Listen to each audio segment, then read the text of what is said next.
Wow, আপনি? আমি ঐশী। ঐশী? কিন্তু বস,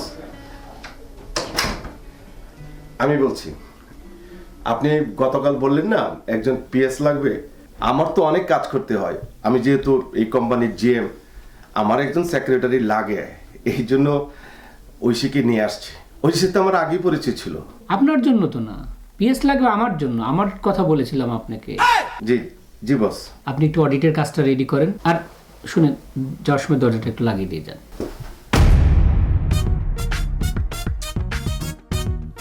দরজা লাগিয়ে দেবো মানে? দরজা লাগাই দিব মানে দরজাটা বন্ধ করে দিয়ে যান। আমি এখন ইন্টারভিউ নেব, দরজা বন্ধ করে ইন্টারভিউ নিলে আপনার কোনো সমস্যা নেই তো? না বস। ঐশী, দরজা বন্ধ করে ইন্টারভিউ দিতে আনিজি লাগবে না আপনার? আর ইজি লাগবে কেন? ইন্টারভিউ তো ইন্টারভিউ, তাই না? গুড, আপনি তো 50% ইন্টারভিউতে টিকে গেছেন। পাবেল, আপনি দাঁড়িয়ে আছেন কেন?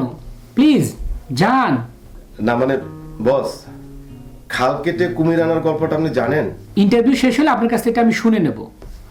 মনোয়ার, বস, মনোয়ারকে ডাকতে হবে না।